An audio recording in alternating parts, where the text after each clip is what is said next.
She's been in over 100 films. She's died in over 100 films. You may not know her, but after this interview, you will be dying to find out more. Join me for a fun interview on the Slices podcast with Jason Pelligra as I welcome actress Tina Krause. Hey everybody, welcome to the Slices podcast with Jason Pelligra. I am joined today by the lovely actress Tina Krause, who has been in many films and is even directed, and we're going to talk a lot about that. Welcome to the show, Tina. Hey, what's going on? Not much. So where are you located right now? Because we were trying to connect and you were driving off. Oh. All right. Again, doing lots of things at the same time. I was driving to Virginia, and that's why I was like, oh boy, because I was working on a set. So Awesome. the Tales of Echo Lake. So I had a short scene in it. And then I was driving back. So I'm like, I'm back now. I'm in New York. Awesome. And that's home? Yeah. Home is New York? Cool. That's home. So yep. Is that kind of the way about it? You you pack up and just drive off to locations no matter where, or? I mean, unless they're overseas. Yeah. Like even if I go to California, I'll probably drive. I really hate to fly. Oh, do you? Oh, I can't stand it. I can't stand anything about it. Oh, really? Is it like the fear of flying, or is it just I hate, A little bit of both. Yeah. I really don't like oh man, it's really bizarre. I'll go skydiving, but like put me in a plane and I'm just like, holy Jesus, this is not good. Yeah. I just see everything going wrong. Okay. So you drive. How many times have you? Sorry. You're in a sardine with. Yeah. No, I know you're talking to someone who. I mean, I'll fly for sure, but I'm not happy the days leading up to it. Like it's an anxious feeling for sure. So how many times have you driven cross country? I used to go every year. I used to drive across country just to drive, just because I like taking 66. Oh, I love road tripping. Nice. So I just usually would do that. Now I find myself, since I'm not going back all the way to California, I find an excuse to go there. Yeah. Last time I made an excuse just to hang out with a friend of mine, and I didn't come back for like 4 months, 5 months. I don't even know. I honestly don't know how long. That's amazing. Yeah, no, it was a good trip. Yeah, that's a free lifestyle you're living right there. Okay, so we'll get to some of that, but first of all, a little bit about you. Where did you grow up? New York. Yeah, between New York and New Jersey, back and forth, pretty much. But everybody keeps asking me if I grew up in California. I don't know why. I have no idea why. Maybe it has something to do with like just driving cross country and staying where you end up for 4 months. That's kind of like California mentality, isn't it? Could be. I don't know. It could be that. It could be a lot of things. I'm a beach person. Maybe that's it. I don't know. Yeah. But you still, but regardless, you still just prefer New York? Is there any particular reason? I love New York. I don't really know. I guess I'm really used to it. I don't dislike California. Don't get me wrong. I'm not a big fan of LA, to be honest with you, but like the rest of California, I really love. It's beautiful. It's great. Yeah. I had a great time. Yeah, it's relaxed. I mean, it's like mini paradise for me. But then I miss, like, I don't know. I guess I'm so locked in the ways here that it just it's too, things could get too slow, and then I'm like, oh man, where is this? Yeah. So it's kind of, well, it's a good thing, right? It's like, you like going to California, but it's always good to come home, right? It's good to have a place that you love to go, and then you still. Yeah, this is it. You know how this is. If you're on the East Coast, you know how it moves. So what were you like growing up? I'm kind of curious to know how. Pain in the ass. I'm pretty sure if you ask my parents, I'm dead certain they're going to tell you that. Let's just put it this way. My mom, there's 4 of us, and my mom would always say she had 2 boys and 2 girls. And the 2 girls were the 2 youngest ones, and the 2 boys were the 2 oldest ones. And I'm right up in there. I did Wow. a lot of things. I was a tomboy, Right. Yeah. I got picked on in school a lot because I had braces and God, it's embarrassing. I had stupid headgear that you had to wear the whole fucking One. thing Oh. goes like that. Yeah, yeah, like you look like a robot, it's Yeah. fucking Yeah. cyborg room, Yeah. right? Yeah, I know. So I got picked on a lot for that. That's okay. I Yeah. got nice teeth now. F you guys. That's right. That's right. It's a Matters short. now. So okay, so um, you had a little bit of a rougher childhood then? yeah, but all said and done, I did a lot of stuff that nobody else did, so I don't really care. Like, I went out Like, BMX. I would BMX race. I would go. My dad belonged to a rock and minerals club, so then we would go we would go looking for fossils. So you would go into like mucks that went down a good 50 feet. oh, that's Yeah, awesome. we would like repel from like these things and stuff. So yeah, it was almost like being in like Raiders of the Lost Ark. That's My cool. childhood was fine. Yeah, yeah. I probably had more fun than any one of my friends ever did. That's awesome. That's Video awesome. games at night for hours. Yeah, oh no, we had fun. Good, good. Yeah. Okay, so were you always kind of hoping to, be an actress? Was that what the goal was when you No, Okay. no, absolutely not. This was the last on my list. In fact, I even said when I was little, the one thing I'm never, ever, ever, ever gonna do is act. I will hate it. And why? Absolutely freaking hate it. Why? Why? Yeah. Because I don't like memorizing things. And to me, it was nothing but studying. And I would relate it to going to school where you have to study shit you hate. Yeah, yeah. Which made no sense. I don't care about I don't nothing. No, I don't want to study this, right? Oh, History, oh God. Right? I would yeah. fall asleep in those classes. That's hilarious. Yeah, it was bad. I was terrible. I was a terrible kid. Now I'm gonna admit it. Yeah, I just didn't like teachers, didn't like school. I hated school. I didn't want to go. I made every excuse not to get up and catch a bus. And I went to Catholic school, so I hated the uniforms.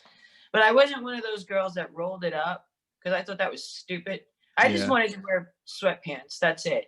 I'm still in that phase. Yeah. In fact, that's what I'm wearing right now. So you beat your own drum. That's okay. I mean, you're saying a lot of things that I think a lot of people felt, but you probably just acted out on a few of them, maybe Oh, a you little can bit say more. that. Yeah. Yeah. My favorite, the thing I knew the most about, if you're going to ask me anything about what do you remember about school? I'll tell you. I remember one thing about school and one thing only. It's clear as day. Detention. Oh, Okay, again. you're Breakfast Club style. Yeah, Uh, kind of. all right. So okay. So I mean that's fair enough. So okay. So you didn't want to act. No. But here you are. You're an actress. How did it happen then? I was, this is good. So I had an ex-boyfriend at the time was my boyfriend and bought these chiller tickets to a chiller convention. And this was back when they were doing it at Fairleigh Dickinson. So this is a long time ago. Okay. And I never been to one. So I was like, great, I'll go. And then we broke up, but I had the tickets. So I was like, well, screw you. And I took my sister because she wanted a Friday the 13th mask, So Okay. I said, all right, let's go, let's go, we'll go. And I went and somebody approached me and asked if I wanted to do a quick scene for this horror flick right in front of the school, whatever. And I did. I was like, yeah, sure, whatever, I don't care. Right. And I did. And that's really how it all started. When I got back into the convention, I just noticed like a whole bunch of people looking up at the screen at something playing. And I was like, oh, what's this? And I go and look, and my sister's like, look, it's you. And I'm like, what are you talking about? And I look up, and it's a scene that we had just shot outside. They had put up on the screen. And I was like, holy shit. And then after that, the person that did the thing, and it was Wave Productions, by the way, just in case you're wondering. Okay. Where I got my start, I guess. Yeah. Yeah. All the details are welcome. Yeah. So they got in touch with me, and I was like, well, you know, it's paying, and it was more money than I had seen at work in one day. You know, what I was making a week, I was making in a day. Yeah. So I was like, hell yeah. I was like, and then you're going to go and sign, you know, fucking autographs and make money. I was like, this is crazy. I was like, people do this? Yeah. So I said, all right, this has got to be a gimmick. Let me go see what the hell's going on. I did it. And there you go. That's how it started. That's how it started. And then here I am. Yeah. Here you are. So what happens from that point though? Like, you know, you get your first gig, which is purely coincidental. Go. Hi, sorry about that. Somebody called and interrupted them, and it was a scam too. I'm like, how do I get these people off? Oh, really? All good. All good. Hate these things. So, right. So you start making films, and what's the reaction of family and friends? Like, are they like, you're making movies? Yeah. Well, friends did not see any of this coming. Okay. Yeah, no, because I did art and computer graphics. That's what I was doing. Is that what you were going to school for? Yeah. Mm-hmm. Okay. So I was like, no, they didn't see movie making, and I didn't really tell them. Yeah. I kind of just didn't tell anybody until I got my first gig on HBO. Then I told my parents. Yeah. What was your first gig on HBO? Supposed to be okay, this is fucking embarrassing. Yeah, I'm just gonna say that right now, okay? Oh God. All right, so it was supposed to be a walk-on, all right, for this movie Montana. It had Kira Sedgwick and Stanley Tucci and a couple of other big names in it. Okay, it was a big HBO movie. It was a hit woman movie. Okay. Not even horror, nothing. Yeah. Right? So I got a walk on, and I got accepted, and I was thrilled about that. It's my first HBO picture, even though it's just a walk on. Who cares? I'm on HBO, sure. Right? And that was big back then because HBO was the thing, right? Mm-hmm. Okay. So I get there, and before the thing, I told my mom like 2 days before the shoot, I'm going to be on HBO. What? I'm going to tell everybody, and your dad, my dad told his friends, and my mom told her friends. Said, I'm expected to be on HBO. Okay. So I forgot all about that. Okay. I get there. I'm nervous. I am so nervous. I can't even like speak. Yeah. I can't think, nothing. Right. And I'm flipping out. I'm like, oh my God, I don't want to ruin anything. Blah, blah, blah, blah. All right, I see all these people. They look like glamorous, beautiful people. I just look like a mini me in the corner. I was just like, oh my God. All right. One of the casting agents comes up to me and says, do you mind playing a bigger part? You have a whispering part, but there is nudity involved. Mm. However, you will be playing with Stanley Tucci. So naturally, the nudity just went right over my head. Didn't even think about that. I didn't give a shit. I'm going to be working with Stanley Tucci. Yes. Right? Boom. Mm-hmm. Okay. So up to that point, had you been nude in a film? Mm-mm. No. Okay. just checking context for the story. So then they tell me it's full nudity, and it'll be a closed set. And once they roll, we'll drop the robe, and I walk through this long corridor, and I stand next to Stanley Tucci, and I whisper in his ear. That's the scene. Boom. I was so nervous, I kept making Stanley Tucci laugh, that the director had to be like, stop making him laugh. Okay, do it. Finally get the scene shot done. I forget about everything. I'm on fucking cloud nine. I just worked with Stanley Tucci. I'm on HBO. Blah. Forgot to tell my parents it was a nude scene. It airs. Okay. The phone call I got, I can't even. And my mom had to drive me to the airport the next morning for another movie in Florida. Oh my God. It was a long drive. It was a short distance, but the longest drive I ever had in my life. That's awesome. Why didn't you tell us? Don't you know all of our friends saw it. They tuned in. I was Well, I'm glad you're telling this because like I do wonder about that. Like, you know, for an individual who is an actor and you know does nudity for whatever reason, art or you know, they're so into the character and they understand it, they grasp it. That doesn't mean parents do.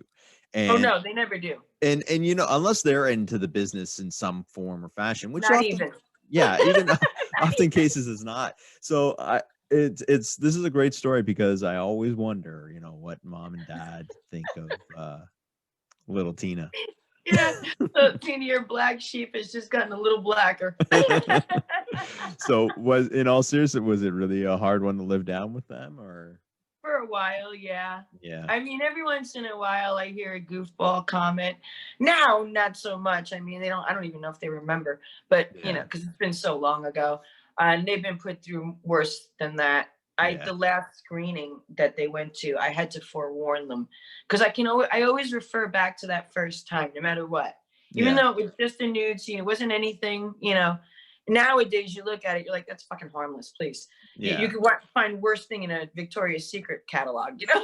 Yeah, for sure, for sure. For But sure. And I mean you did have the crutch of saying, hey, listen, this is Stanley Tucci, it's HBO, right. you know, so you were able to justify it that way at least. Yeah, oh yeah. I mean, like I wasn't thinking anything but, and still I'm glad I did it. I mean, I'm Yeah.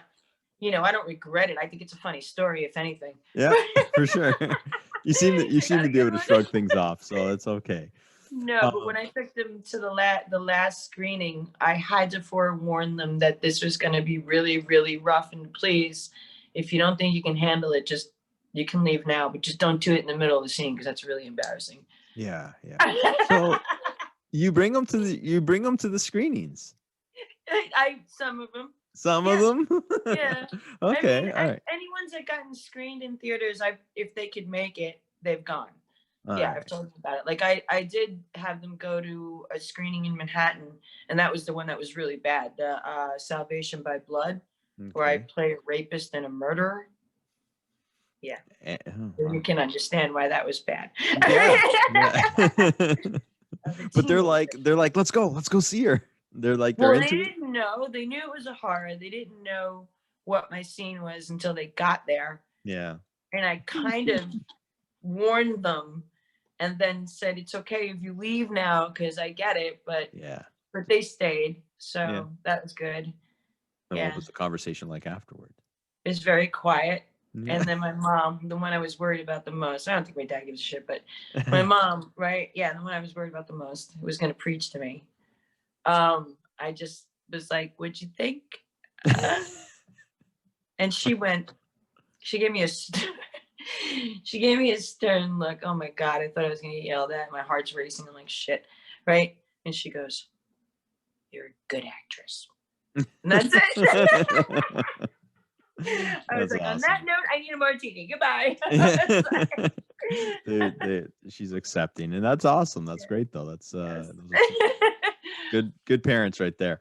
Yeah. But I know what you like. See, I give you credit because I remember I had shot a short film, and I wanted to shoot it. I wanted it to be a 1970s look to it. It was just 15 minutes long, and I wanted to do a slasher. I just wanted to really enjoy because I grew up loving those films and stuff. Oh So yeah. I remember I shot it, and it's 50 minutes. It's pretty cool. I liked it. I had a time of my life doing it, so that was all that mattered at the time. But I didn't want to show my parents, and I wasn't in it. I was, but it was just like it was so hard for me to show them, this, and they know I love horror. They knew, like, I mean, Right. when I was a kid, I was hanging bodies in the basement, like hockey equipment and stuff like that. And my parents would be like, "Oh, No, look." they're not going to judge you on that at all. No, they'd be showing people the house and they'd be like showing people the bodies. They'd be like, "Look, he's hanging bodies again." And they thought it was cool. So Real supportive they good. were, but at the same time, I was so nervous. So like I can't even imagine some of the things that some of the conversations you've had after showing some of your films. But Oh. it's good on you. It's good. It's an open family, and that's awesome. So I'm sure it wasn't always easy, but okay. So I want to talk. We're gonna get into some of the films you've been in and acting and all that kind of stuff. But you also directed. Yes. And but it was a while ago. Have you directed a lot, or is it? I've directed a couple of things, Okay. and right now I'm currently writing 2 things that I am going to direct. Nice. And it's one is a prequel to something I wrote years ago, but it's going to cost me too much money to get it shot correctly. Yeah. So I have to do the prequel so I can get the money to shoot the That's okay. That's See how this shit strategic. works out. Strategic. All right. So I want to talk about a film called Limbo. Oh yeah, that's so was this your directorial debut, or? yes. It was. Yes, it was. Okay. I shot it 20 years ago. Okay. So was that a good experience for you? It was a learning experience, I'll tell you that. How so? Yeah, it was a good experience. I mean, honestly, I had some crazy things happen on that set. Okay, And well, let's hear about them. Oh Jesus. Okay, so the movie is it's about this girl who's going through purgatory. So she's got 1 foot on earth and 1 foot in the wrong direction. And did you write it? Did you write this? Uh-huh. And it was based off a series of nightmares. So yeah, so it's pretty effed up. And the direction she's going is like straight to hell, honestly. Okay. And so I decided to write this, and then I had a camera guy, and then I don't know, I wasn't really happy with the way the way it was looking. It was too stale or too stagnant, and I wanted something more artsy, art house. So I just did it myself. First time I ever shot anything. I literally had to ask him. The guy was just like, "You sure you want to do this?" I was like, "I'm pretty sure." He's like, I'm like, "Where's the on and off switch?" I swear to God, that is exact. I said, "Just show me where that is and where to load the batteries, and we are good. I'll figure everything else out." And I wound up shooting it, and well, at least a good half of it. And then I had a crew for the other half of it. A lot of shit happened on. I had actors bail. Like, wow. One guy had to find himself. He left a message. He literally left a message saying, I asked a director friend of mine that we work with him a lot, and I was like, "Have you heard from him?" And he's like, "Yeah. He wanted me to tell you that he had to go find himself." And I was like, "He better find himself before I do. I'll tell you that right now." I was so mad. I was like, "Oh my God, I'm gonna kill this dude." That's awesome. That's pretty good. I had to replace the female lead because she followed some dude off to Europe. I don't fucking know. These are the things that directors have to deal with. I didn't think I'd ever have to deal with that. Who the hell would ever tell you? Make sure that your actors sign something that say they can't leave the fucking United States. Yeah. During filming. Like, I don't. No, you wouldn't expect that to be, but live and learn, right? I mean, holy almost crap. got arrested. What, you got arrested? I almost got arrested, yes. Oh, and why? Because that usually doesn't happen on film sets, so I'll be honest with you. Sean, I love you, my special effects guy. I have to say that I do love him. He's a sweetheart. And he's working in really great projects now. So, this is one that we can both put in our books. I hire him because he is really good at what he does. And I worked with him in Florida. So I'm like, oh man, okay, right?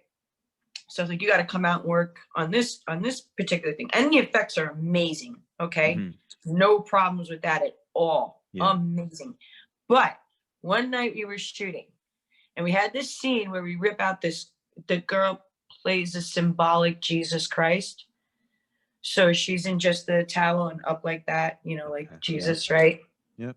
And it's symbolism of hell because these hands come out of the wall and rip out her insides while she's nailed, right? So I needed the guts to come out and fall onto the, and I needed it to look real because it's close-up shots. Sure. Okay, fantastic job. But cleanup. Mind you, we didn't get to that scene until like 4:00 in the morning. Yeah. So it's late, and we have to be up early the next day, considerably early, okay, to start shooting again. Yeah. So you're going to get like 3 hours sleep, seriously, if that. Yeah. Yeah. Okay. He was tired. He had worked consecutive days like this. Yeah. A lot of work. Okay. Not an easy set. So his cleanup, and I gotta laugh, it's genius, but I guess he didn't realize I was in Jersey City at the time, at the worst time to be in Jersey City, where people were getting murdered left and right. And I was living in a warehouse that you weren't supposed to be living in. Okay. Start Okay. with that. Okay. That was my set too. So, all Okay. right. It looked like an abandoned insane asylum. It was great. And you were living there. Yeah, it was. I lived there for a long time. So what happened was he took a mattress to clean up the blood out of a dumpster, like an old dirty mattress, and threw it on top of the blood so it would absorb everything. Yeah.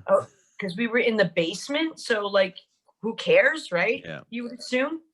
And then threw the mattress face up so everybody could see it, with blood stains all down the entire thing. It looked like somebody got murdered on this mattress. No. Okay. And then threw cardboard on top of the stains on the ground so that you could cover it up and let it just dry, and we'll figure it out tomorrow. Yeah. Well, the problem with that was a cleaning crew came in of women Oh, jeez. who are not from this country. Well, even if they're from this country, Tina, I think that would set them. I mean, yeah, but you'd probably be like, wait a minute, you know what I mean? Their shoes. All right, Yeah, you wouldn't go into super panic. You'd call somebody, but then you'd be like, I don't know how, what, why, never seen this before. Yeah, okay.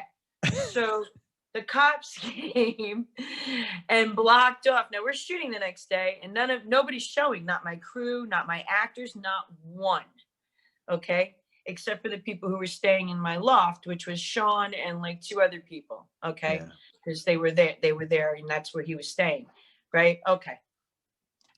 And I'm wondering, where is everybody? Now, not everybody's not going to show. What the fuck is going on? Then I hear a knock on my door asking me if I heard any strange noises last night or anything. It was the cops asking if I heard any strange noises last night, and blah, blah, blah. And I was like, no. And they were like, where were you? I was like, here. But I didn't say shooting a film. I just said here, meaning in the building. Right.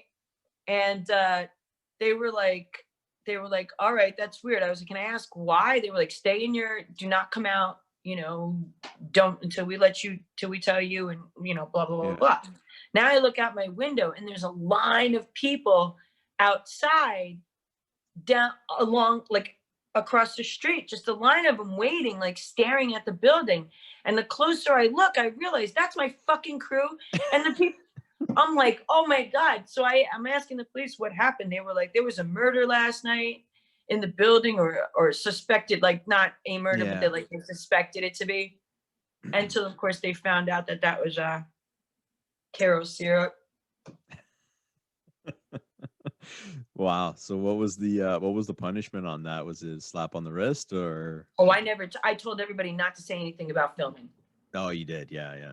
Fuck yeah. Because they turned everybody away that was at the side, because nobody told them they were here for a film. Okay. They just told they were here to see me. Because you had no permits, obviously. Right. Okay.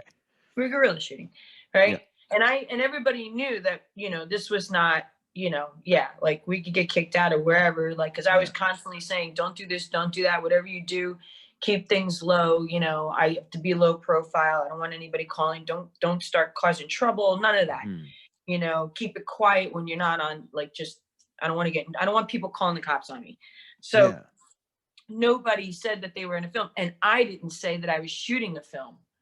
So I was just like, art classes, if anybody asks. It's an art building, say, how do you, if you don't tell them the truth, how do you get out of that? You're like, really? There was a murder? Like, were you playing along? Like how I didn't. At first, I thought like there really was a murder. Yeah. Because I didn't put it together. I did not put this together. I didn't know Sean threw the thing in the dumpster. Yeah. I thought he put everything in black garbage bags, tied it up like we normally do, and throw it away. No one's gonna open up a black garbage bag. Like, why would you do that? You're gonna throw it in the fucking thing, and that's it. Right? Okay. So that's what I thought. I didn't know. Wow. That's I had no idea until I asked him. Like, it dawned on me. I'm like, Sean, oh my God, I know why everybody's late. There was a fucking murder and we were filming. I'm like, did you hear anything? And he's like, no. I'm like, how did a murderer get past us? And how did somebody get brutally murdered without screaming? Because we weren't screaming. That was a silent shot. I'm like, how did that get by us? That is like, hilarious. And he said it was by the dumpsters. We were there. We were shooting there. I'm like, and this is what I'm doing. I'm like, oh my God, I got to be more careful. Somebody on my set could have got murdered. I'm like, Jesus Christ. Right. And this is what I'm thinking. And then it just hit me like somebody took a brick and just like boom right in the back of my head. It was like, hey, why don't you ask him how he the little man over here? Hey, stupid. Why don't you ask him how he cleaned up? And then I just went, Sean, when you cleaned up last night, how did you clean up all that blood? Because there was a lot of blood. Yeah. And he's like, oh, it was easy. Because he did get done kind of fast. And I was a little surprised, but I didn't say anything. He was like, I just took a mattress that was sitting in the dumpster and I threw it on top and it absorbed all the blood. It was like genius. And I'm going, oh my God. That's hilarious. He's so proud of himself. He was. Yeah. And I mean, otherwise it would be a genius plan, except we're in Jersey City at a very bad era. That's hilarious. Wow. People die a lot. Wow, that's thrown in dumpsters. That's a really fantastic story, actually. It's fantastic. So how did now, and I've actually looked for this film. I can't find. How did this film do? Oh, so it got picked up. Apparently, it was in LA screening. I didn't know until afterwards. I was like, I don't know anything that's going on with my, nothing. I'm like, because I don't read email promptly. Okay. That's why. It's my fault. It's nobody else's fault. And this was a while ago. This was 20 years ago. So, in fairness. So it got picked up recently. Yeah, recently. I don't, someone, the AGFA, they picked it up. They found it. I don't know how they found it. I don't know how it was even out there, to be honest with you. Yeah. But it's there. They found it, and then it played in the Fantastic Film Festival in whatchamacallit, Austin. Okay. Yeah, at the Alamo Draft House. So it played over there. It was gonna play in Brooklyn, but we had COVID. No. So, boom. Okay, so and then Vinegar Syndrome picked it up and they're now distributing it. So that's cool. Okay, yeah, so I can get my hands on it. Yes, you can. so this was a long time ago, and did you have any desires to direct in between, or is it just now you're kind of back at it? Oh, once I did that, I really fell in love with directing, regardless of how crazy, and how treacherous this film shoot was, because it was. Some of it was grueling. But no, regardless of that, I enjoyed it. I enjoyed writing because I wrote it too. And now I'm doing more writing and directing. In fact, I have one coming up. Dr. X is what I'm doing right now. Cool. So I plan on shooting that. I hope I can get this script done by the end of April. And then I want to start shooting mid-summer, end of summer, maybe. And are you starring in it as well? No. No, yeah. I don't want to be in it at all. Smart move. It's hard.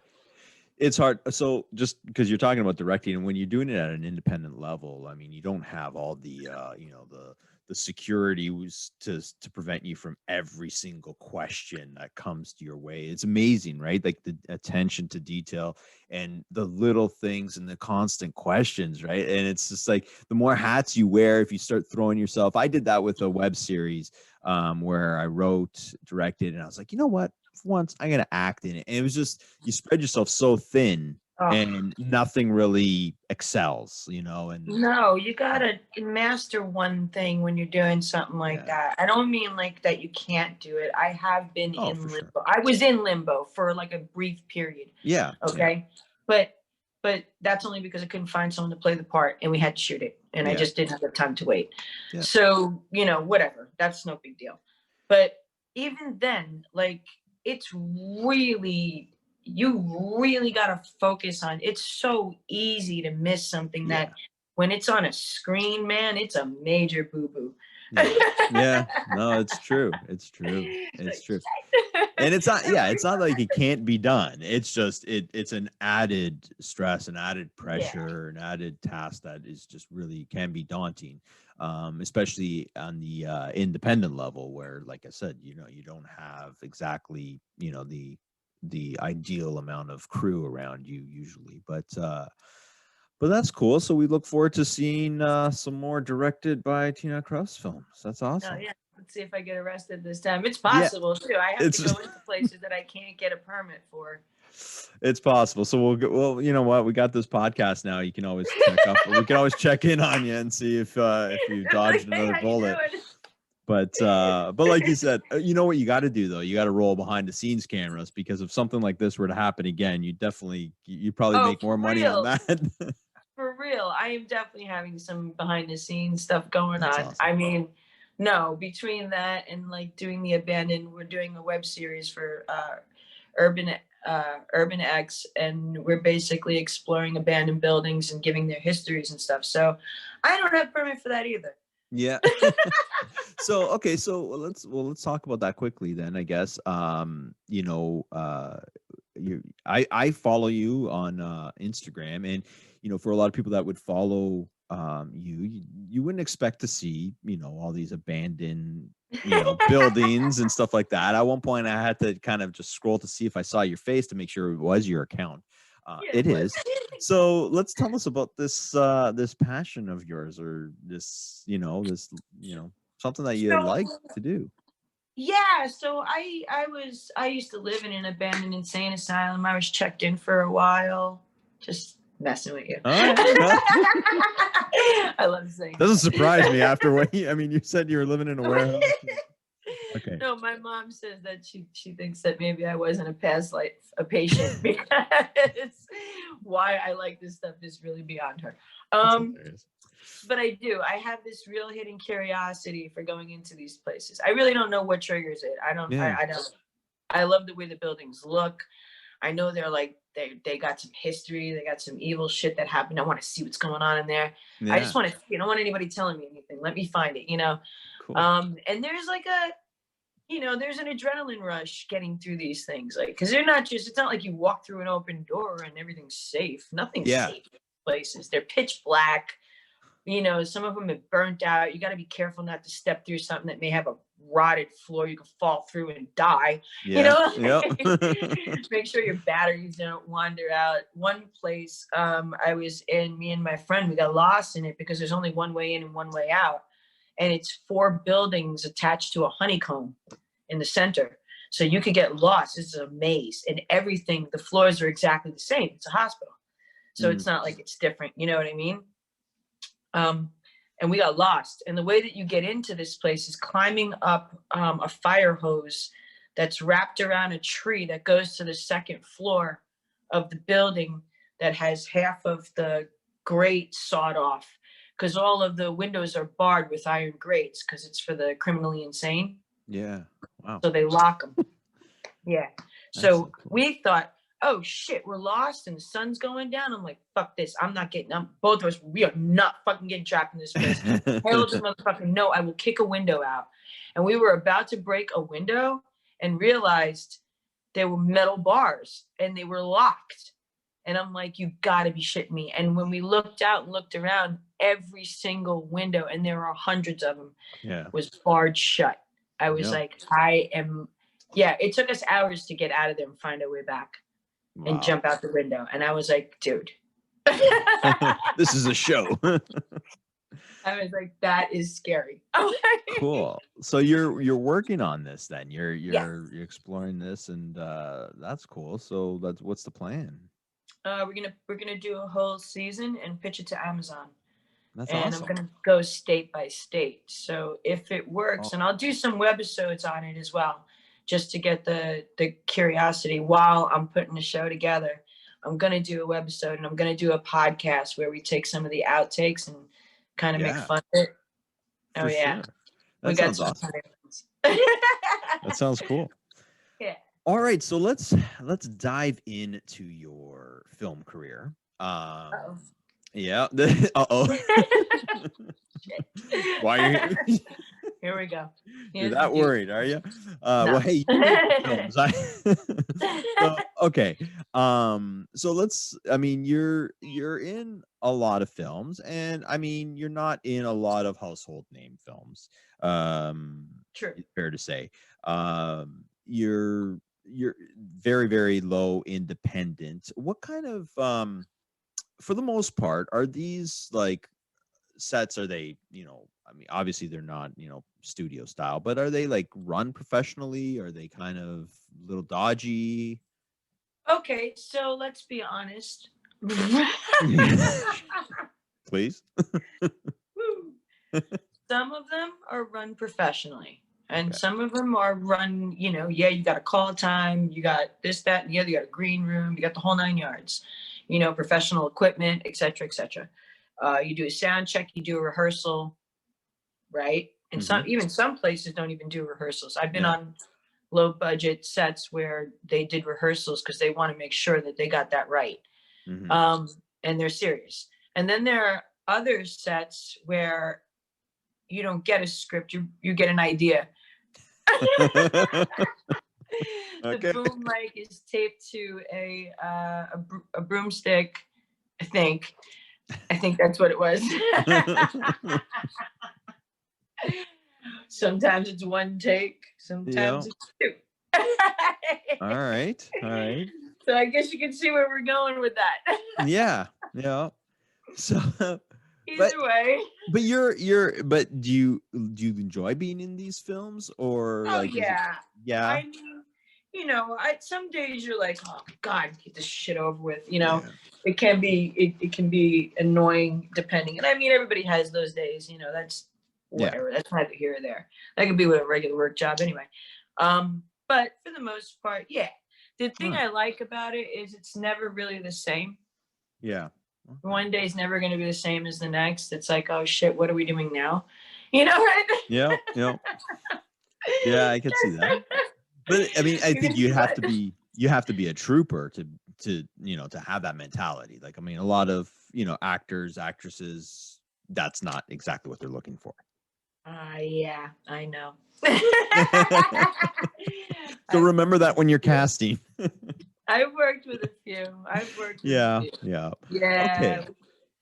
So one of the things that has endeared you to fans is you've been nude in a lot of films. I'm not woohoo, nude. Work on that bias. Now, and I want to kind of I really do want to kind of walk through the door on this one with you. Are you comfortable with it? I mean, in the beginning, I was a little like anybody would be, just a little nervous and stuff like that. But, all in all, I really don't give a shit. Yeah. I mean, I know there's a lot of people who do give a shit, and I get it and stuff. And so for that reason, I will tone things down now. But personally, it wasn't. Yeah. It is what it is. I don't, so what? Yeah. That's it. All right. So are those scenes harder to shoot or to watch? That's a good question. I really looked at it. Like, they're always hard to shoot, especially if you're like, this is weird. I don't even, Yeah. Don't sweat on me, please. You got to know the things that are going through my head. Yeah. Please don't get in trouble. I hope he's gay. Those are your hopes. Yeah. Well. Yeah, things like that. And not because like I'm like, oh, this person's gross or nothing like that. Just because it's weird. It's weird. Right? It is. It's tough for So, guys. Let's be honest. This is tough for guys too, right? I mean, yeah, it has to be. It has to be worse for you guys. Actually, you're more visible. yeah. I actually feel sorry for you guys, to be honest with you. It's thank you. Not that I'm one of them, but you know, on behalf of the men in these films, Yes, you on know, behalf of them. I'll take that apology. Thank you. Right. All right. So, but to So, watch it, yeah, because and not for the reasons that you think. okay. Oh, this is gonna sound really vain, but like you're like, oh my God, is that a fat roll that I just No, that's understandable. I can see that. No, that's not vain. That's, you know, I get it. I get it. You know what I mean? There's been a couple of times I'm like, I should probably do some butt exercises. Or every summer, I'm like, tan lines look good, they're working. Yeah. That's awesome. Sometimes I look at it and I just start laughing. I'm like, this is fucking ridiculous looking. I'm like, oh my God, that's what people look like? Oh, I can't. But well, in fairness, I mean, you seem to be able to laugh it off because you know next project you're right back doing it. Yeah. Are you now at this point in your career, and even earlier, to be honest, you know, you obviously developed a reputation of someone who is okay with it, right? So Yeah. was that were you getting hired for that? Was that getting you roles? A lot, actually, and I hate to say it, in the beginning, Mhm. yes, Okay. because a lot of girls were not, they were very opposed. And you've got to remember too, at the time that I kind of like took a pioneer stance at the year that I was doing these things. This wasn't acceptable at all. Mhm. Like this was a big stain on your career, in the Yeah. sense of like if you went too far, you could be labeled something completely different. Thank God I didn't. But Yeah. it's easy to go that far because the money was astronomical. Yeah. And yes, if you're going to come to the question, did anybody ask me to do porn? Dozens of times. Yeah. And the answer was no. Did you ever think about it though? Like, did it ever? You think about it when you're offered a lot of money, but then you also think like, and I did think in terms of like, I couldn't live with myself. Yeah. No, that's. And I didn't want to be known for that. And I had other things that I really loved horror and I really wanted to get into that. Yeah. And I just didn't want to become the person, I just didn't, I knew it would never go that Yeah. way. I would be labeled as something completely different. It would never leave. Yeah. So that's one bridge I didn't cross and don't plan on. Yeah. Too late. Well, I Yeah. mean, some of the stuff you have done I guess would be considered soft core. Oh yeah, no, right? you did see and that's another thing too. The softcore stuff didn't get such a stain label as your hardcore. You don't look at a softcore girl and go, she's a porn actress. You don't do it. Yeah. You look at a hardcore girl and you go, she's a porn actress. You know her name, you know what site she's on. Yeah. You know what I mean? Yeah, for sure. It's almost like a movie star, but for that. Yeah. You know what I mean? Yeah. That just is like forgotten. It's like, who cares? You know Yeah. what I mean? No one gives a shit. I can't even name one softcore actress. I really honestly don't. Like you could tell me that some horror girls did some soft, horror, whatever, and I can name some of those, but I couldn't tell you anybody. You know what I mean? Like it still kind of gets thrown into like being under the rug. An actress. You're right. I guess doing porn just takes you to that next level where there is no turning back. Although I will say that in this day and age, it seems to be a little bit more of just an acceptance for nowadays, like the level of like what's considered bad and stuff has really taken such an open mic turn to everything. And so like, you know what I mean? Like if somebody years ago was like, oh, I went on a porn site, you'd go, oh, yeah, right? Yeah. If someone goes, I went on a porn site, you'd be like, which one? I was on this one. Yeah. Like, Yeah. that's really, I mean, it really is. It's like talking about baseball now. It Yeah. doesn't even phase anybody. I mean, Yeah. you have to be into some really weird shit. Well, it's true. Like the whole, I mean, this whole day and age is all about, you know, acceptance and just like, you know, and that, you know, in a way should be more accepted. And I'm sure, and like you saying right there, it's it sounds like it is. Whereas back in the day, it was like, oh, you know, porn, you know, obviously, you know, just abused, drugs and all that kind of stuff. It was Yep. it was automatic that was the Yeah, that's assumption. your labeled trash right then and there, and that's Yeah. it. And it's stain. It's a stain. Yeah. So like, yeah, you have to be careful. Now I'm not condoning, please God, I'm not condoning do porn. You know, I'm not. No. Yeah. No. Please I don't think, anybody go away with that. yeah, no, I think I know what you mean. Yeah, I mean, it's not for you. You No. know, it's just not for you. And but you do you do tease viewers and straddle the line, I guess, where that question is a logical one to ask you. Is that something that, you know, Absolutely. thought of, right? But Yeah, of course. It makes um sense to ask it. I don't think anybody would not ask that question. yeah. You know? Well, I didn't even ask it. You got to it before I even so Boom. I did not have that on my questions, but you answered it anyway. So All right. you're jumping ahead, and it's all good. It's making for a better interview that way. And I'll get back on that for a second, but I'm just kind of curious. Are there talented filmmakers on these sets? Like, have you? Yeah. Like, do you like because sometimes these films do not come off the way probably, you know, mainstream viewers would, you know, welcome a film. So, you know, have you worked with some talented people where you're like, you know, they're gonna be something, or Mhm. yeah, I have several people. Yeah, I've worked with quite a few people that, you know, I'm not saying everybody, and I'm not going to say names because that would single out people yeah, too. for sure. You know, and I'm not trying to do that. Like, listen, I'm not gonna blow smoke up anybody's ass, but at the same token, I'm not gonna take away, you know, something that you rightfully deserve. And there are some Yeah. people out there that I've worked with that I could tell you right now, if they continue going down the path that they're going, as far as like knowledge and learning and studying and doing what they do, you're Mhm. gonna see them in Hollywood. Yeah. You Well, that's cool. absolutely are. That's I back that up. yeah.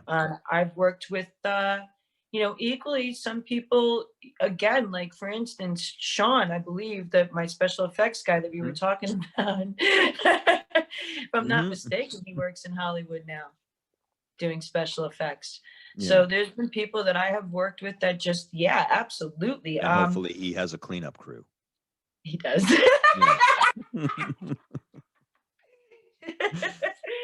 It might Yeah. help him. Oh God. He'll laugh at that one. Yeah. Yeah, he totally will.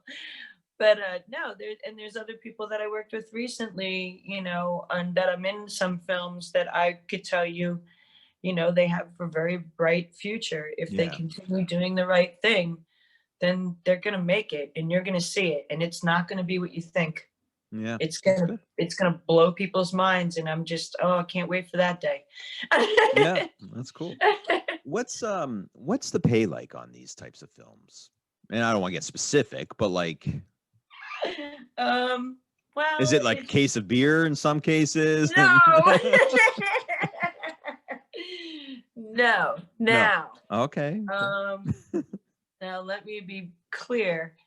There are certain persons, I will say, that I work with where it's really going to be an exchange of, okay, I'll do your movie, but you're doing mine. Okay. Okay. Just because. And so I'll Yeah. exchange my acting for your shooting. Yeah. There. Fair enough. Okay. So maybe you don't pay me, but you are. Yeah. You know, yeah. So Yeah, okay. and that's understood, you know, then great, whatever.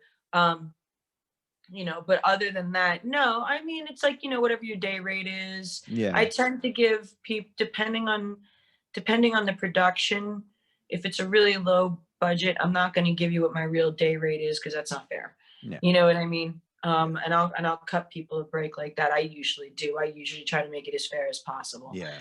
You know, I know that they need whatever, I'll give them something for pretty dirt cheap, Yeah. considering. Because I've noticed, like, in a bunch of your films, you are the recognizable face. You're the recognizable face of the film. And in many cases, you'll get top billing, or co-top billing. And then you're offed, like, in about like 10 minutes into the film, and I'm like, okay, well, she got name on the box cover, and and also, like I said, you are the one that is recognizable in that film, with a bunch of just beginners or amateurs or whatever.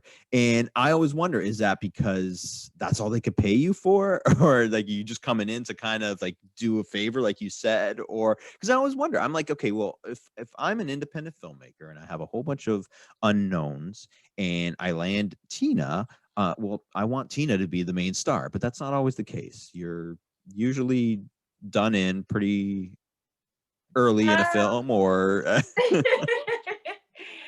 I wouldn't say, well, I don't know, because sometimes, like, a day rate, I don't know what they can afford, as far as like I said, I give a day rate. If it's my regular day rate, I'm not going to do it to a low budget filmmaker. There's no way they wouldn't be able to do it. I know they wouldn't. yeah, yeah. But a low day rate, I don't, like, again, I don't know what they have in their back pocket. They may only have enough for that one, you know what I mean? And they're just paying me for that. Or they wrote the scene because they like to see me die. I don't know. Yeah. Or maybe they're afraid they never worked with me. And I can see this as being like, we don't want to overstrain her. She might not, we don't know how she acts on set. Yeah. She could be, because she's got a name and stuff. She's the biggest name. We got to treat her like this. So they're going to spend the money on the hotel and the, getting me in and out and stuff, which I totally appreciate and thank you, but like, yeah, I get it. It could be that. I mean, there's a number of reasons. Yeah. Maybe I don't fit the lead. Yeah, well, maybe. I don't know. I mean, it could be possible. I don't know. I mean, I played a wide range of different characters, but Yeah. I don't know. I guess there could be varying reasons, and good enough. Or I only had that weekend to shoot and I was on something else. That could be. There's always been scheduling things like that where I'm doing multiple things. So there's that too. Yeah. I mean, who knows? All right. So, have you been on? Was there a set perhaps that was inappropriate in any way? Like, was there nightmare sets that you were involved with? I hate this set. Yes, there was. I don't want to mention the guy's name or the movie, but it was a fucking nightmare. Okay, first of all, I don't know where they got these people from. Wow, brain dead. So the further up in the hills you go, the more brain dead it seems they get. Right?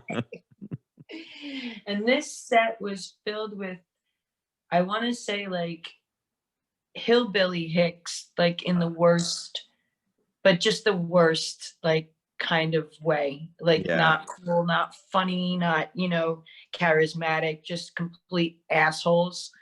And then there was all of these like gay jerk off jokes throughout the whole film, and me and the special effects guy were just like, I want to get the fuck out of here.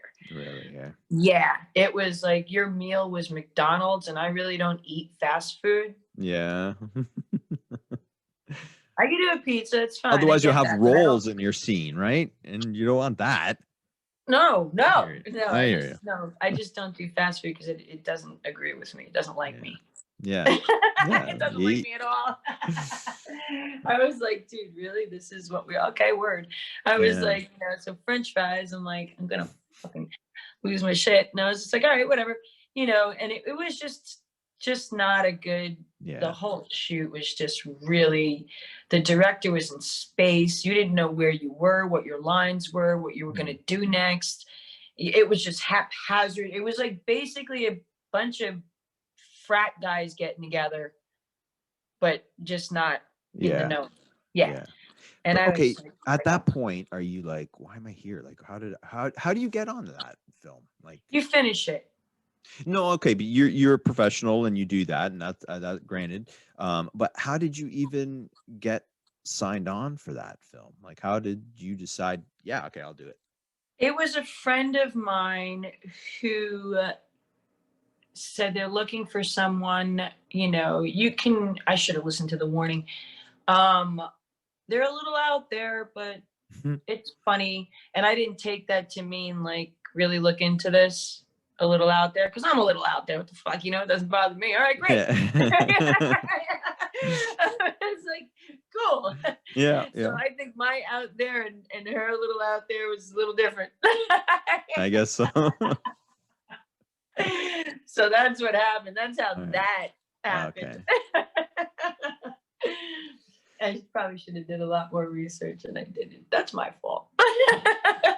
Sure, but still, you still expect, a professional, environment at least treating actors the way. All right. So, what was the weirdest scene you ever shot? Oh. That kind of puts you. I don't like asking questions that put you on the spot like that. But No. You've done some weird stuff. So I've done some really weird ones, and now that I'm thinking of it, Eve of the Succubi might have been the weirdest one, not in a bad way. Don't get me wrong. None of these weren't bad. It was just weird because of the character that I play and what I had to do. And basically, I played the succubus Lilith, who had to fuck a goat. What? Sorry. You heard it right. We're meant to put that in a different way. Who had to have sex with a dead goat. Oh, no. You don't have to put it in a different way. It wasn't like I didn't understand what you said. It did cut me off. You got shocked. You wanted to know the weirdest scene. There it is. All right. And it was actually shot really well. It was a frightening movie. Frightening.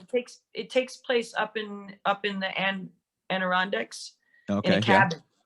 And it's about a guy who finds this girl naked in the woods, and she looks like she's been like attacked by an animal. All right. She is an animal. Okay. She's Lilith. All right. And she comes to collect his soul. He is a thief. He stole something, a lot of something. So even though in his graces to help her out, that's how she winds up taking his soul by his lust for her, on top of the fact that he stole something. So he's not just trying to clean her up to help her, but potentially have his way with her. And when he realizes that she's a demon, it's bad.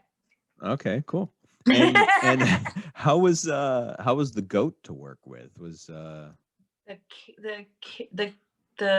filmmaker who did it, by the way, he's another person you can keep your eye out on, because he would probably be one of those guys that's probably in Hollywood now.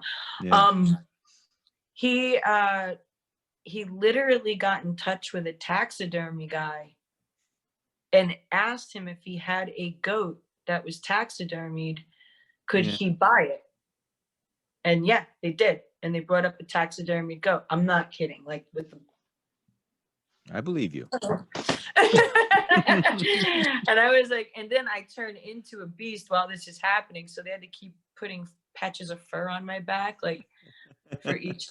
Yeah, I know. No, that sounds fun. Actually, I mean, it's crazy. Yeah, it was crazy. Yeah, that sounds pretty cool. Okay, and sorry, what was the name of that one again? Eve of the Succubi. Okay. All right. So I'm gonna have to Yeah. check that one out. Yes. Do you watch your films? Do you? I do. I Yeah. do. Not every single one of them, Yeah. but certain ones. I don't do it for any other reason. I'm curious to see what the movie looks like and to see the whole movie. Because sometimes you're in a movie and you don't. A lot of times they'll give you the script, or they'll only give you your parts, and they'll give you an idea of what the movie's about, and then just study your lines. You know, I'm like, all right, what are we saving paper? Yeah. You know, is this a secret? I don't know. You know. Do you own your films? Like, do you try to make a concerted effort to try and track down your films? And Oh yeah, I like to have a library of this stuff. You know, it's good keepsake. I'm pretty sure most people who are in films like to keep a library of what they did. If nothing else, when you pass on, you can pass it on to your nephews or whatever. Here, some of it. Yeah. Lucky There's nephews. locked up in a black box. Can't have that. Selling that. So, what's your favorite film that you've been in? Oh, I don't know, man. I don't know. It's hard to say. Like, if someone came up to you and said, "Oh, you're an actress. What have you been in? I got time for one movie." I don't know why they'd say that, but what do you give them? I would say, "Leave me alone." I had a few. Okay. Okay, go for it. I'll give you a few. All right. So I had fun on The Recovered. That's a pretty good movie. Okay. That's actually well shot. Trap, it didn't come out yet, but it's gonna come out. That's not a horror movie, by the way. That's like a gang movie. Okay. So there you go. There's that. The Pump Boys, that was shot a long time ago, but that's a comedy. That's a slapstick comedy about a gas station attendant in the graveyard hours. And I have a really funny scene in it. That's cool. Yeah, and I've had fun on all these sets. So also Young Frankenstein, not Young Frankenstein, what am I saying? Saint Frankenstein. Sorry? Saint Frankenstein. Saint Frankenstein? Yeah, it's a short. It's really well done. It takes place in a hotel room. It's phenomenal. Yeah. And I had a good time on that too. Yeah, that one's real good. I mean, like Salvation by Blood, another one I had fun on. I mean, I had fun a lot on there. Yeah, well, I mean, you definitely sound like, I mean, you enjoy what you do, which is awesome. So have you read for anything, like any big productions that we would know of?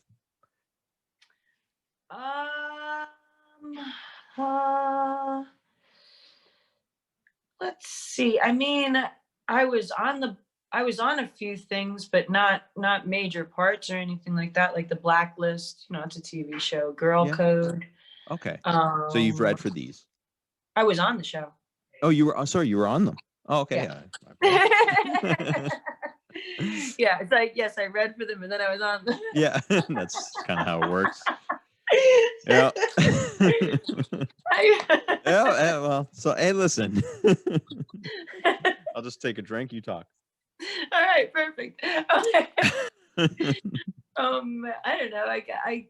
I'm sure I've read for things on like I've done a lot of music videos. I don't know. At this point in your career, do you still feel like there's that movie, there's that role that's out there for you? Oh yeah. Sure. Yeah, I'm never stopping. There's a ton of things. I actually was having this conversation on another podcast. I think I want to get into comedy, full-blown comedy. Really? Yeah. You got the chops for that? Because I mean, not that I'm not going to do horror films. Of course, I'm going to do horror films. Why would I stop? That's dumb. Yeah.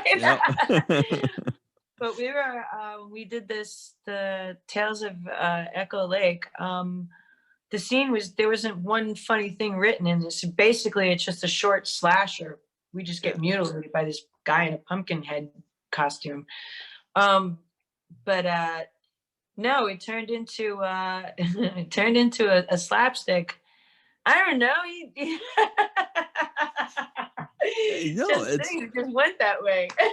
That's good. I mean, comedy and horror are perfect. They're a perfect tandem. Like, so if why just limit yourself to horror? So they remembered Witch House 3. That was fun to work on too. I forgot about that one. There was a scene in there which they considered to be the funniest and the scariest scene in the movie. I said, how the hell does that work? Right? And I'm like, it's one or the other. Pick one, guys, right? They're like, no, because what it is Brink Stevens is the ghost, and she's hiding in the shower. And you don't see her because I'm kind of blocking her and she's ducked under. But the scene is I'm alone and I'm going to take a shower, but I decide not to because I'm brushing my teeth and then I have a singing fit and start singing into the toothpaste. And I can't remember what the hell I was singing, but it obviously people remember this stupid scene. Yeah, and they laugh at it. So I'm like, great, fantastic. And then like I walk out of the bathroom and then she raises up out of the shower, but through the glass, and you see her face and it's really eerie. You know, it was an eerie shot. So now I get it. But like, I was like, huh? And they were like, yeah, we remember that scene. I'm like, you don't remember any of the other? No, we just remember that scene. So I'm like, what? you steal scenes. I told you earlier, like, you know, in your films that you're in, sometimes I get a little ticked off. I'm like, God, you know, she's dead already. What the hell did you do that for? Yeah. So okay, so we're gonna do something. We're gonna do a little. We're coming to the end here, but I want to do something kind of fun with you. That's it. You have, and we've kind of talked around it, but you have died in a lot of movies. I actually wonder if it's like, you know, a prerequisite. Like, I mean, I don't know if you kind of go in and you say, listen, I got to die in this film, otherwise I'm not going to be in it. But you tend to get offed, and you've had some colorful death scenes. So what I'm going to do is I'm going to read off a list of deaths, and you tell me if you've had that in a film, if you've been killed in a film. Okay, way. That way? Yes. Right. You ready for this? Yeah, shit. All right. So, obviously, don't give anybody out there an idea in case I say no, you can't use that. Well, I mean, my list is pretty straightforward, and with a couple of, you know, just curiosities in there because I haven't seen your whole library, so I could be surprised. All right, you ready? Yeah. So we're gonna start off with stabbed in the chest. Yes. Okay. Multiple times. We're gonna kind of work with a couple of stabs here. Stabbed in the head. Yes. Stabbed in the throat. Yes. Oh, good. We're 3 for 3. All right. Head cut off. Yes. Choked by hands. Oh, yes. Oh, yes. Okay. So that's a. And why is it an oh, yes? Seems to be a favorite. Oh, okay. Of yours or filmmakers? No. Just, yeah. Okay. All right. So choked with a wire or rope. Yes. Okay.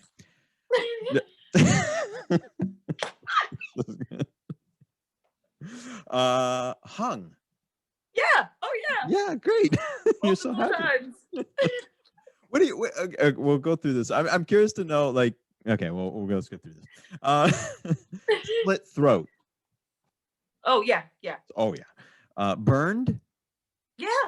Okay. Yes. Electrocuted. Oh yes. Oh yes. That a lot. In a tub, in a chair. Wow. Okay. Okay, this one's a little bit different than an actual, and it could happen anyway, but killed in a shower. Oh yeah, that's old hat for you. Killed while having sex. Okay. Eaten alive? Yeah. Okay. I'm called Eaten Alive. Okay. So I should have known that, I guess. I don't know. Okay. We're going to get a little bit more impaled through your privates. That's a good question. Is it? It usually isn't. Yeah. But... I can't remember. Oh, okay. No. Yes, because I was barbecued. Yes. Like a shish Spigot. kebab kind of thing. Yeah, spigot. I don't know if I have that on my list, but that's a bonus. Okay. What? Okay, and what film? Like, you got to tell me these films. That's the Wave one. It's one of the cannibal ones. We did many cannibal ones. Okay. All right. All right. All right. So, have you been crushed? It almost sounds too boring for you. But... That I have, but I don't know because I did a film with Wave where they shrunk me, and I can't remember if they stepped on me or not. It's been a long time. Okay. So that's got a question mark, right? Okay. Okay. So, okay, ripped in half. Yeah. Yes. All right. Killed No. Killed while having a lesbian encounter.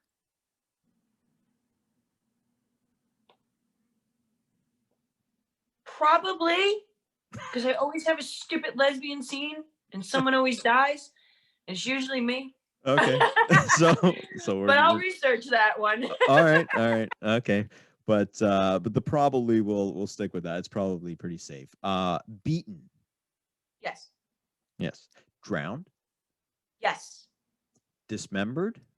Yes. Something stuffed in your throat. Yes. Okay. Pantyhose. Okay. That'll do it. Broken in half. What do you mean broken in half? Well, just, a strong killer breaks you in half, or you fall on a tree, you break in half. Broken just back. Kind of, broken like back. That? Yeah. Yes. Okay. Glad we specified and got, obviously not for real. We got the answer. Yeah. All right. Old age. No. Got it. No. Okay. No. That is one death I did not have. Old age. Holy shit, we could do a trivia. Yeah, I know. Okay, and I think I got one more. Okay. Were you ever sacrificed on a Satan star? Or sacrificed in general? Yes. All right. Burned at the stake. Okay, that is amazing. Honestly, we laugh, but that's I got one for you. Okay. That you can ask somebody else that's a horror person that gets killed all the time. Ask them if they ever got eaten alive by cockroaches. Okay. And I'm assuming you have. You What was that like? Were they real cockroaches on set, or? Oh my God. God heaven. Jesus God no. No, it was really funny. They had me, they hung me, cut me in half, and then poured like this syrup on me and had these fake but really large rubber cockroaches stuck to all of it, so it looked like I had gotten eaten. There was a green screen behind, obviously. Yeah. Right. So they did all this. So all three of those deaths plus one that I just added. Yeah. Made up for the old age, the only blemish on this list, really. And the other one was, so several times I've gotten captured and cooked alive. Okay. And there were two or three movies that happened, and there's always something, or they sawed me in half, right between the drivers and up right in half. Yeah, that. Yeah. Yay. So yeah, that sounds great. Yeah, I love how you're just, you're like, that list was good, but not as good as it should have been. Let me help you out here. Yeah, Saw Blades, that's really close. Yeah. So I'm on a spigot, right? And it's going around in circles, and what they're using for flames, obviously they're gonna fake flames and stuff like that, but they actually took a heater for the red light, and put it underneath me so that it had that red glow on my skin. Oh yeah. And then it would start to bubble up and burn, right? That's what was going to happen. So I'm on a spigot, so I'm screaming. So we're in the studio, and somebody heard it and thought something really bad was happening and called the cops. And the cops showed up. And so instead of getting me off of the spigot, they threw a towel over me.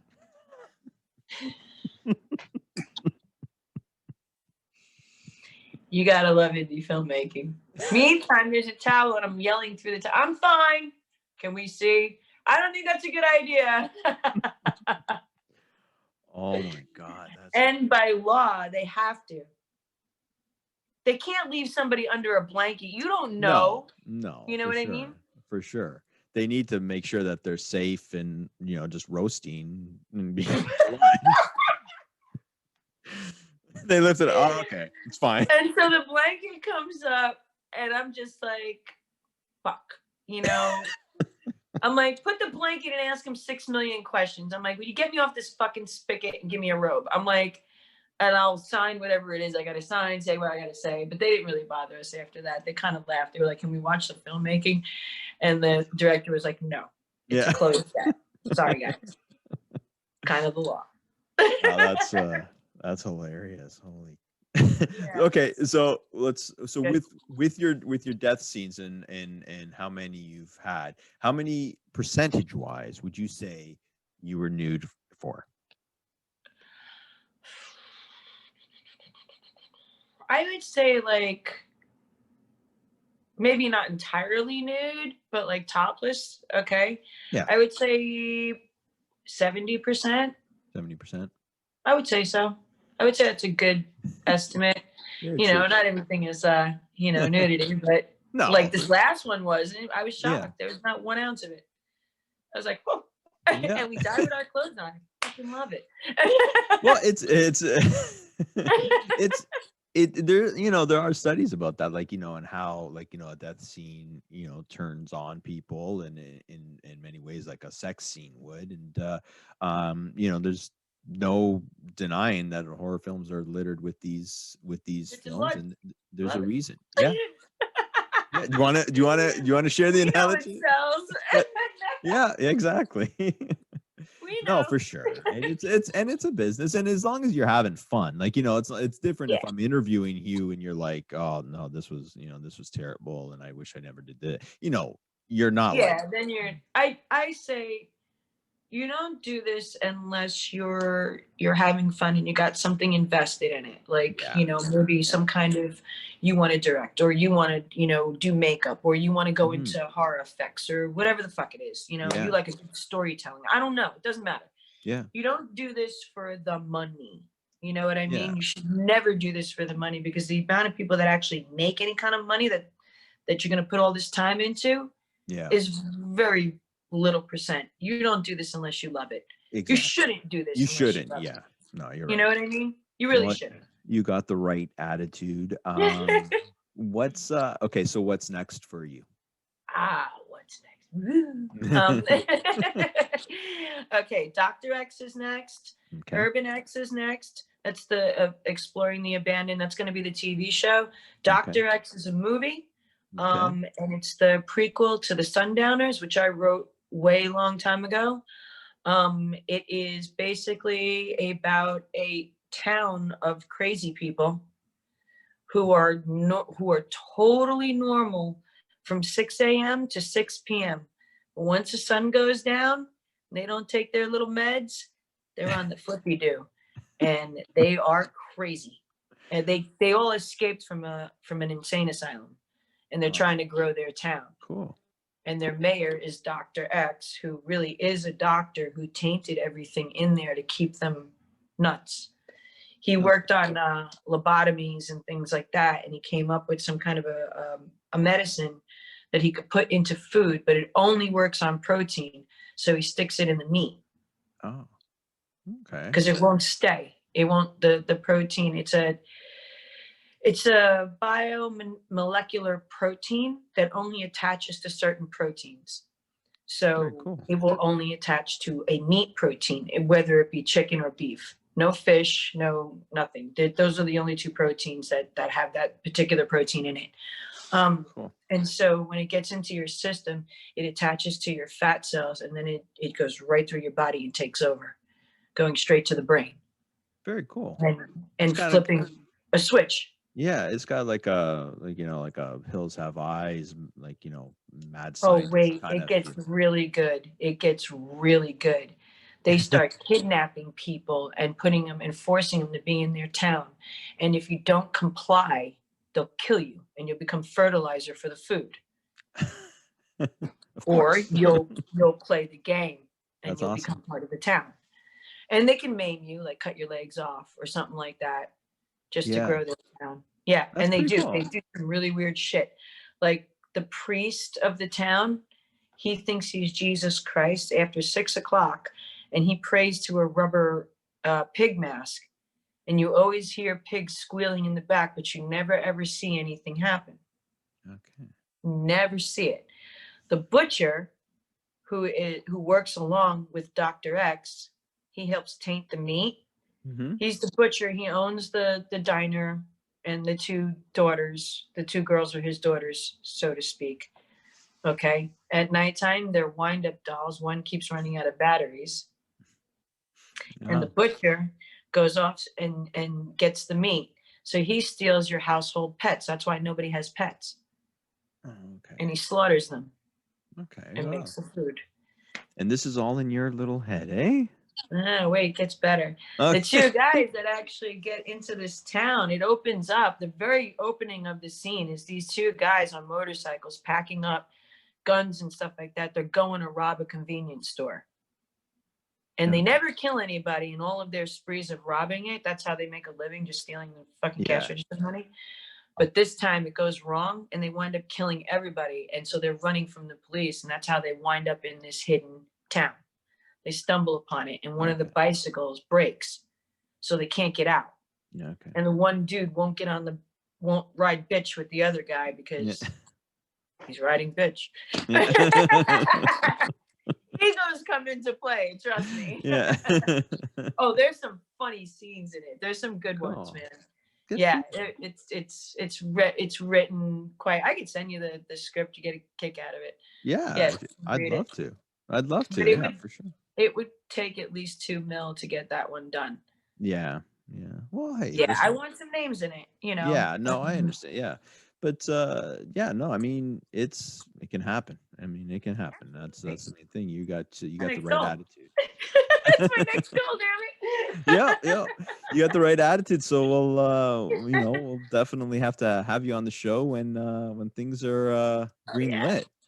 Oh, awesome. That'd be great. Honestly, thank you so much for doing this. Oh, no. Had a My blast. pleasure. I had fun. Good. I don't want to. I'm always worried that if sometimes people just don't want to do it, or they'll just feel obligated to. You definitely came in and gave it 100%, and I'm appreciative of it. You're very honest, and I love that. Thank you very, very much. Yeah, I know. That's it. You guys cannot use any of those for death except for old age. I'll take that one. Old age. I was like, I'm gonna throw that in there. It seems kind of ridiculous compared to some of the other things. I'm like, but yeah, but it's with true. her, I don't know. I don't know how many people have died of old age in a horror movie. To be honest, It doesn't happen. Doesn't really happen. No, it's not very cinematic in a horror film. It's Whoa, ready, guys? This one's gonna be real scary. Old age, yeah. I think the only way would be like in a like at the very beginning when they're doing like a pre-story maybe, and then like she died, and maybe the and then we're all looking at an old lady who's dead in bed. I don't know. It just doesn't work. It doesn't. It doesn't. But I figured if anybody had died of old age in a horror film, it was you. And it would be me. It would be, yeah, no, but we did stump you on one, which is an amazing a list that I compiled, and you just crushed it. Yeah, you did stump myself to look into that. Yes, crushed, and there was another lesbian and killed during a lesbian encounter. Yeah, crushed in lesbian encounter, of course. Yeah, I gotta look into that. I have probably died during a lesbian encounter before being crushed. I almost can say that. Yeah, it sounds like it. It sounds like you're kind of you're pretty confident about that one, but you don't want to commit. I understand. This is a show about facts, no speculation. Right. We're gonna get down to the facts. So I don't need some YouTuber getting back to me going, bullshit, you got crushed. you know what? Yeah, this it's true. It's very, very true.